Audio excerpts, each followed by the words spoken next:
अस्सलाम वालेकुम चाचा, क्या हाल है? ठीक हो?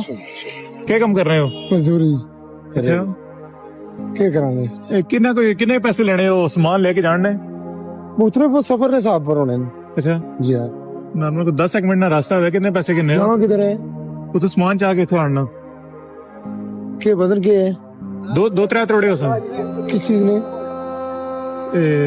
आओ तो कोला जुलने फिर थोड़े तक ही ना था फिर थे सो कितने आना सन ठीक है आओ ना। लेकिन मगर पैसे को नहीं करीबन तो होते हैं पैसे को नहीं मड़ेगा बिल्कुल नहीं। बिल्कुल कौन यार मुझे बता सरानी सकड़े हो ये प्यार में पता है कितने दूर है? ओ सामने अड्डे विच आओ कोई बात नहीं, अल्लाह मान बगैर पैसे तो अल्लाह मालिक आओ।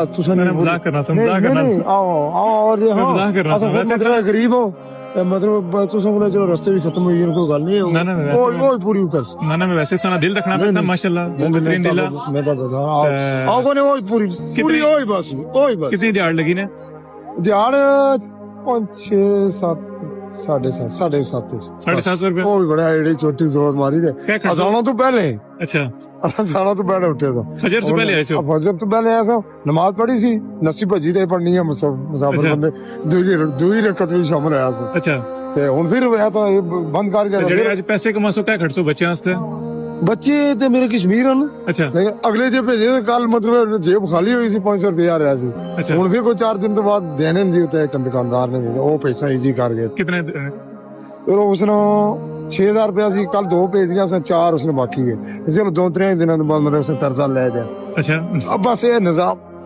वो ही है जो पैदा कर रहा हूँ 4000 रुपए कर्जा देना सोचना हाँ कर्जा इसने देना है अगर उससे मिल ही जाओ ना ओ पूरी बस ओ कोई नहीं अकल आने की कोशिश करने वैसे तो सोना दिल तकना नहीं कोई ए तो सा मैं ताबेदार हूँ मैं ये गिनो कितना ये 3 त्रै तो अगले ने ये 4000 तो सा अपना कर्जा लाई छोड़ना ठीक है ते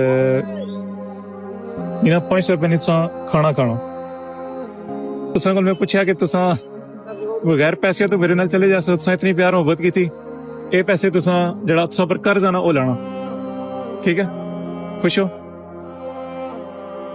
ते नहीं अल्लाह तुम्हें दुनिया भी और उखर भी नाज़िल आसान खुश हो